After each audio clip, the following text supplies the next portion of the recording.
Hi, my name is Richard Harrison. I'm Director of Innovator International, and today I'd like to speak about an extremely important issue, which is progression.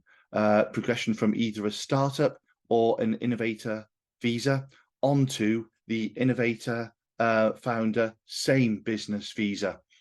Many of the issues I'm going to speak about are relevant to people progressing to ILR, Indefinite Leave to Remain as well. I will do a separate video about that at some point in the future. This is specifically about progression onto same business, but again, there is some commonality. So if you are looking for ILR, please still watch this video and take the points into account. Now, I know that if we're on these visas, we know this already, but it's so important for us to clarify the Home Office position on projects seeking progression. Now, it may be the case that you've had a challenging couple of years and you've started to get some traction or something. We'd love to say that in that case, we can give you the benefit of the doubt. But the Home Office position isn't about giving the benefit of the doubt. It's about doubting if the evidence is not there. So we need hard, firm evidence to show that you've made progress against your original plan. And I'm going to go into this over the next few minutes. This visa route is meant for the best entrepreneurs. There is no shame in trying and failing. But if you want to be successful, you have to work extremely hard to make this work. You have to show us over the duration of your visa that you've made this a success. And if you're unable to do that, then unfortunately, this visa route is most likely not for you. When you get your startup or your innovator visa, you are taking a chance. You're taking a chance that you're going to try something that might work, but equally, there's a chance it might not work. And getting the visa is not the end. It might be the end for the immigration specialist who's helped you get through or for this part of your journey. But to us, it's the start. The hard work starts now. You have to take your plan and make it a success. Otherwise, you won't get your progression or you won't get your ILR. And it's not just about working hard, it's about making things work. It is competitive, but the competition is only against yourself. You're not competing against other people, but you need to look at the plan that you've submitted and make that plan work. Because if you can't make that plan work, you are not guaranteed to get your indefinite leave to remain or your extension. You have to show you've got what it takes to become a top entrepreneur and that your idea is genuinely viable and scalable. Often when you're assessed, especially on a startup, what you've shown and what you've been granted the visa for is your potential, a potentially good plan, a potentially good entrepreneur, but you have to make this real. You have to make it work. So the first one I'm going to talk about is sustainability. And if you're looking at a progression onto a same business visa, sustainability is slightly different for ILR. What sustainability means is that you can meet your costs without the support of other people. Full sustainability for ILR, I would expect a business, their revenue to be exceeding their costs. So if you add together all of your costs and cost your staff, don't have people working for free, then the money that you're bringing into the business through sales has to exceed the money that is going out of the business on your costs, staff, and so on. When you're looking for progression, then we can be slightly more flexible there because we can include investment and grant funding in the scalability equation. So when you add together your costs, your income plus your investment plus any grants have to exceed your costs. So when looking at progression, we can take into account investment and any grant funding, any additional funding that you have. It's not just revenue alone, but we do expect to see revenue. When we're looking for ILR, we expect a wholly sustainable business, not dependent upon investment or grant funding. There may be exceptional cases that I'll go into a little later on, but the big thing is progress against your original plan. Now, I'm going to mention a few specific points here. When I talk about progress against your original plan, I want to look at three things. I want to look at, have you progressed the idea?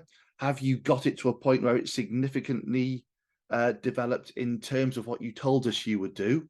I'd like to look at progress in terms of customers. Do you have customers on board, whether they're paying or not yet? Certainly, hopefully they are paying. And thirdly, again, there's that paying issue. How are the finances looking? Do you have revenue? 5 specific points I'd like you to consider with regard to that.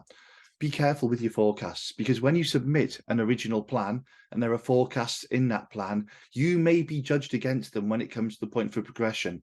If you tell us you're going to make £1 million in year 3, and you've made and you've made £10,000, then the Home Office may well say you've made 1% of your plan. That's not very, very good. So when you're putting these plans in, please try and be as genuine as possible. If you tell us you're going to make 5 million, 10 million in 3 to 5 years, and you're not making a penny, or you're making very, very low numbers, that may be judged.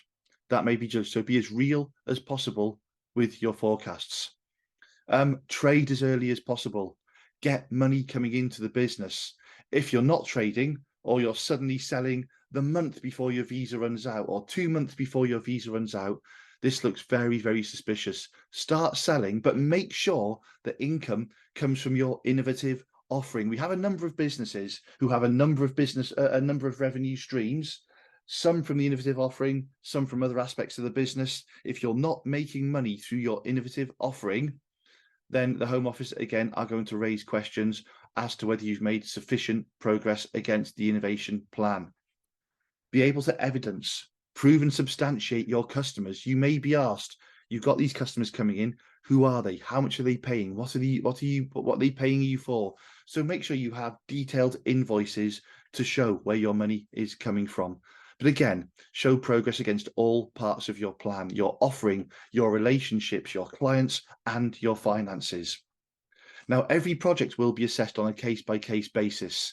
So, there are exceptions, for example, the medical sector, where you may not be gaining revenue because you need approval or certification for your product in the marketplace. Equally, you may have some businesses that are research heavy and still dependent upon grant funding. Everything is assessed on a case-by-case basis. But remember, we assess thousands of plans. We know how long something should take. So if it's taken you 2 years to develop something that should have taken you 6 months, questions are going to be asked. And there is a chance you don't meet the criteria for progression onto the same business route. Excuses we see regularly that the Home Office no longer accept. COVID is no longer an excuse. It may have limited you in 2020, even 2021. But we've had 2022 and 2023 since then. That's enough time to get your business developed and get your business moving. The majority of the world is operating as normal and has done for a couple of years now.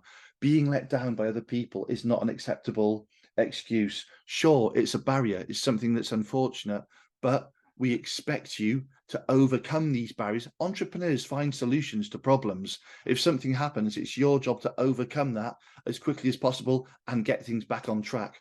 So if you've taken out longer with no valid reason, the Home Office will not grant your extension, and subsequently, we as the endorsing body cannot grant your extension. We've got to ask the question, what did we expect? And what did you forecast when your original plan went in? And that is what you will be judged against. You're not expected to achieve everything you put in your original plan, because probably not a single plan in history has actually gone exactly to plan. Things change, but as long as there's a story showing progression, the innovation is still there, it's viable and scalable, then we're looking in the right place. And I want to finish by saying the same thing I said when I start. It's so important for us to clarify the Home Office position on projects seeking progression. They will not give you, and we are no longer able to give you, the benefit of the doubt. We need hard evidence to show that progress. This route is meant for the best entrepreneurs. There is no shame in trying and failing. But if you want to be successful, you have to work hard and make this work. If you don't make this work, or you can't make this work, then there's no shame. It's nothing personal, but this route is unfortunately not for you. This route is meant to find the best entrepreneurs who can contribute to the UK economy. So hopefully that's helped you understand what you need in terms of progression through this route. If you've got any questions, please don't hesitate to call, to contact us through our info@ email address. But again, we look forward to receiving your applications, whether you're from a legacy endorsing body, a university, whether you're one of our existing clients, to help you get to the point where you are on your next visa, progressing towards a successful business that contributes to the economy. Thank you so much for your time, and I look forward to speaking to you soon.